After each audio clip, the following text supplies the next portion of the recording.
फिलोरा में स्वाद है, क्वालिटी है। सबसे बेस्ट क्वालिटी इतने दिन से मेंटेन किए हुए, जबरदस्त। फिलोरा चाय एक नंबर लगती है। कड़क है चाय, बहुत अच्छा फ्लेवर है, यानी पीने में बहुत स्वाद आता है।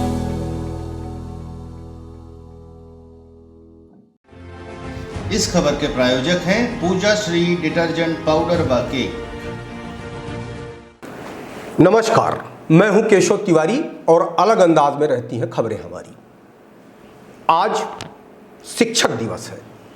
शिक्षक दिवस में हम किसी शिक्षक को अपमानित नहीं करना चाहते और न हमारा कोई ऐसा इरादा है, लेकिन हम चाहते हैं कि शिक्षक राष्ट्र निर्माता है।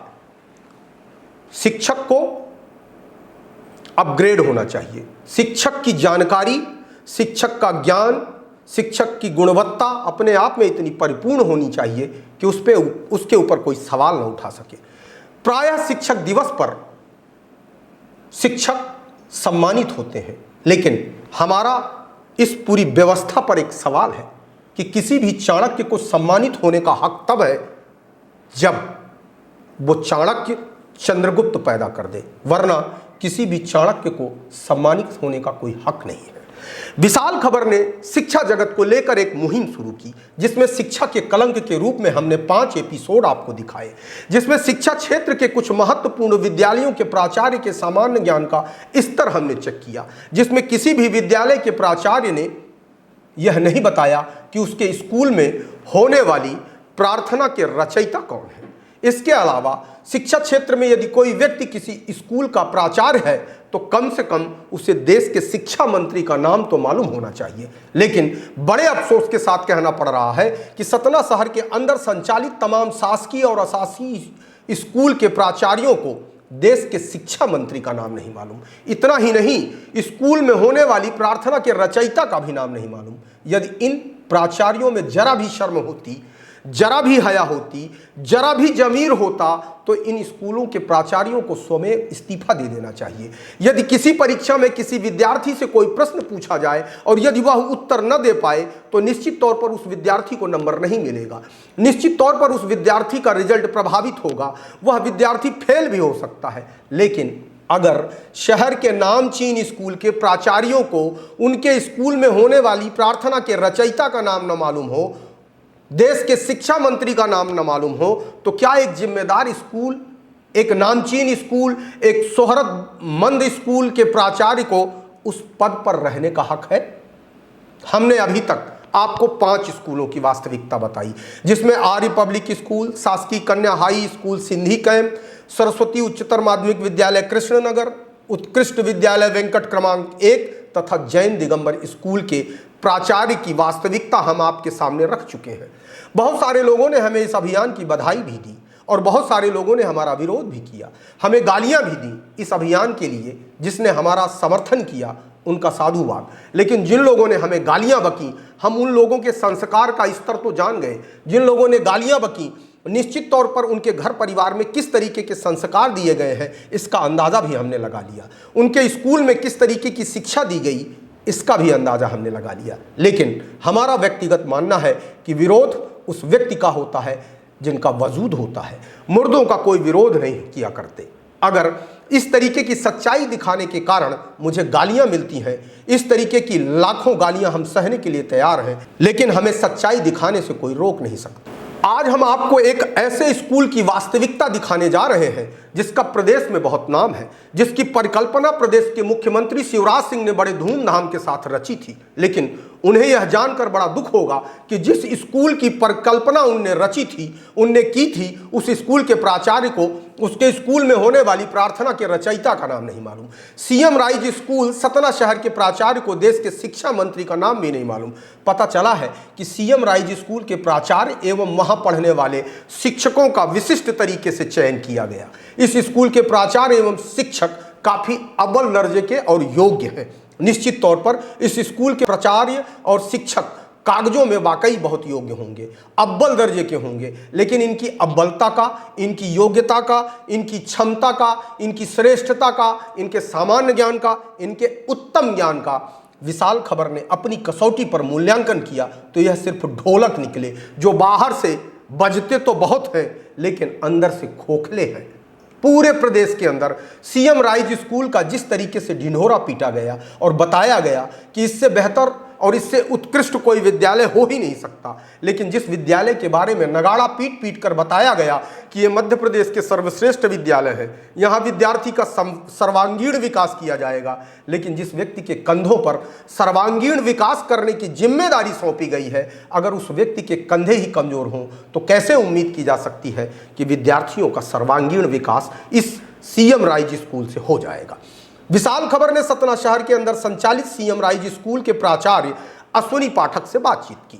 बातचीत के दौरान तो ऐसा लगता है कि प्राचार्य अश्विनी पाठक के अंदर संघर्ष का सर्वश्रेष्ठ है, मानो विद्यालय में यह अनुभूति का आसमान उतार लाएंगे, विद्यार्थियों का सर्वांगीण विकास कर देंगे। लेकिन जब हमने इनके अंदर के मौजूद शिक्षक की वास्तविकता को जानने का प्रयास किया तो अन्य प्राचार्य की तरह अश्विनी पाठक भी वही निकले जिसका अंदाजा हमें भी नहीं था। हमें उम्मीद थी कि सीएम राइज स्कूल का प्राचार्य काफ़ी योग्य होगा और सामान्य ज्ञान से परिपूर्ण भी होगा, लेकिन हमें इस बात का अंदाजा बिल्कुल नहीं था कि ये भी उन्हीं प्राचार्यों के लाइन में खड़े हैं जहां सतना शहर के अन्य प्राचार्य खड़े हैं।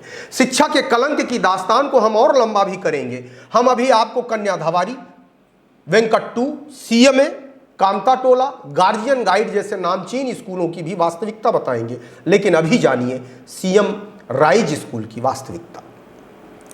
विशाल खबर के संवाददाता फिरोज खान ने जब स्कूल के प्राचार्य अश्विनी पाठक से बातचीत की तो उन्होंने इस स्कूल की सबसे पहले परिकल्पना बताई और कहा यह बड़ी महत्वाकांक्षी योजना है कि पिछली बार मध्य प्रदेश में जो रिजल्ट आए इस बार वो बहुत बेहतर नहीं आए।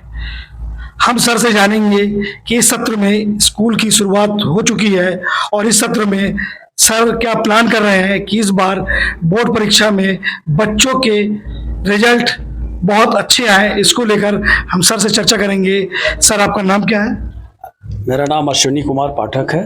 मैं यहाँ CM rise higher secondary school Bagaha में प्राचार्य पद पर कार्यरत हूँ। सर इस बार परीक्षा को लेकर, आप बोर्ड परीक्षा को लेकर क्या प्लानिंग कर रहे हैं, क्या तैयारी? पहले तो आपको बताना चाहेंगे कि ये सीएम राइज जो योजना है ये पिछले वर्ष से ही संचालित हुई है और ये बहुत ही महत्वाकांक्षी योजना है मध्य प्रदेश शासन की। और इसके तहत कुछ ऐसे मानक स्कूल स्थापित किए जाने हैं जिनके माध्यम से शासन स्तर पर ये सोच रखी गई है कि कुछ ऐसे विद्यालय विकसित किए जाएं जो प्राइवेट सेक्टर के विद्यालय हैं, ये विद्यालय उनसे भी बेहतर प्रदर्शन कर सकें और परिणाम दे सकें। न केवल परीक्षा परिणाम को बल्कि गुणात्मक रूप से भी वो बहुत कुछ दे सकें। और ये एक तरह के मानक विद्यालय हैं। अभी तो जिला स्तर पर और विकास खंड स्तरों पर विद्यालय संचालित हैं और धीरे धीरे ये और संकुल लेवल पर भी विद्यालयों को जाना है, ये स्थापित होंगे। तो ये एक ऐसी पहल है जो शिक्षा के लिए और विद्यार्थियों के लिए न केवल परीक्षा परिणाम के लिए बल्कि गुणात्मक पहलू पर भी इसका विशेष फोकस है। स्कूल में प्रार्थना सभा होती होगी? हाँ रोज होती है। कौन सी प्रार्थना होती है? हमारे यहाँ प्रार्थना सभा होती है, प्रतिदिन 10:30 बजे से प्रारंभ हो जाती है और इसका समय 20 से 25 मिनट रहता है। प्रार्थना सभा में एक तो ईश वंदना होती है ईश्वर की, मध्य प्रदेश गान होता है, वंदे मातरम होता है और राष्ट्रगान भी होता है। प्रमुख जो प्रार्थना होती है कौन सी होती है? प्रार्थना वह शक्ति हमें दो दयानिधे, एक तो ये प्रार्थना हो गई। और प्रमुख प्रार्थना, हाँ प्रमुख प्रार्थना। इसके राइटर कौन है, लेखक? ये ट्रेडिशनली है जी, ये ट्रेडिशनली है। तो हम लोग इसको वह शक्ति हमें दो दयानिधे कर्तव्य मार्ग पे डट जाए। वर्तमान में सर देश के शिक्षा मंत्री कौन? शिक्षा मंत्री तो हमारे वीरेंद्र सिंह परमार साहब। देश के बात भारत के शिक्षा मंत्री हमारे हैं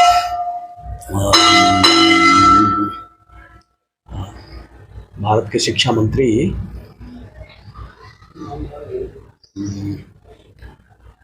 उनका नाम थोड़ा सा विस्मृत हो रहा है। हम आपको बताते हैं, अभी बताते हैं, आगे क्वेश्चन करिए। अब आप खुद ही अंदाजा लगाइए कि जिस स्कूल के प्राचार्य को शिक्षा मंत्री का नाम नहीं मालूम, उस स्कूल का प्राचार्य इस महत्वाकांक्षी योजना को कितना महत्वपूर्ण बनाएगा। प्राचार्य ने बातचीत के दौरान कहा कि इस स्कूल से कई मानक स्थापित किए जाने हैं।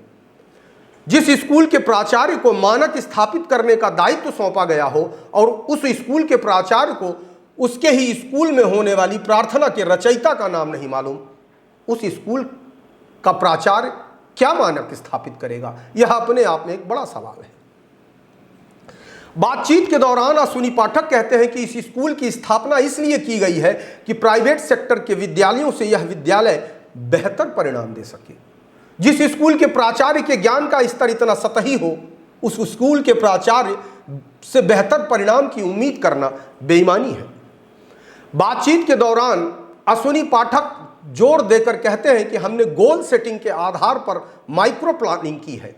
निश्चित तौर पर आपने बेहतर परिणाम देने के लिए माइक्रो प्लानिंग की होगी, लेकिन अपने आप को अपग्रेड करने के लिए भी आपको माइक्रो प्लानिंग तो करनी चाहिए। अगर विद्यार्थियों के बीच यह बात प्रचारित होने पाई कि हमारे प्राचार्य को विद्यालय में होने वाली प्रार्थना का रचयिता ही नहीं मालूम और देश के शिक्षा मंत्री का नाम नहीं मालूम, तो आपकी माइक्रो प्लानिंग धरी की धरी रह जाएगी।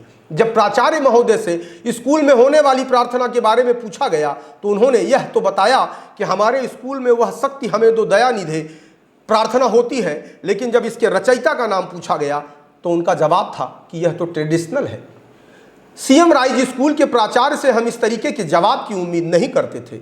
यहां तक तो ठीक था, जब उनसे देश के शिक्षा मंत्री का नाम पूछा गया तो उन्होंने सवाल को टालते हुए प्रदेश के शिक्षा मंत्री का नाम इंदर सिंह परमार बता दिया। सोचा संवाददाता को इस तरीके से जवाब देकर गफलत पैदा कर सकते हैं, लेकिन विशाल खबर के संवाददाता फिरोज खान ने पलटकर फिर सवाल कर दिया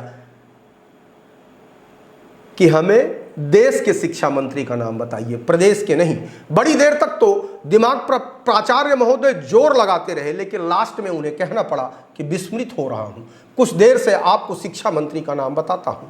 अब हम सारा फैसला अपने दर्शकों पर छोड़ते हैं कि आखिरकार जिस स्कूल का नाम इतना बड़ा हो, जिस स्कूल का प्रचार प्रसार इतना किया गया हो और उस स्कूल के प्राचार्य को देश के शिक्षा मंत्री का नाम नहीं मालूम, क्या प्राचार्य की इस नाकामयाबी पर जिला प्रशासन इनसे कोई सवाल करेगा? क्या प्राचार्य की इस नाकामयाबी पर प्रदेश के शिक्षा मंत्री कोई एक्शन लेंगे?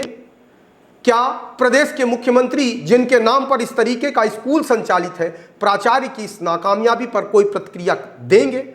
उम्मीद कम ही है, इसलिए कि जब पूरा तंत्र भ्रष्ट हो, जब कुएं के पानी में भांग डाल दी गई हो, तो शुद्ध पानी की उम्मीद करना रेत में नाव चलाने जैसा होगा।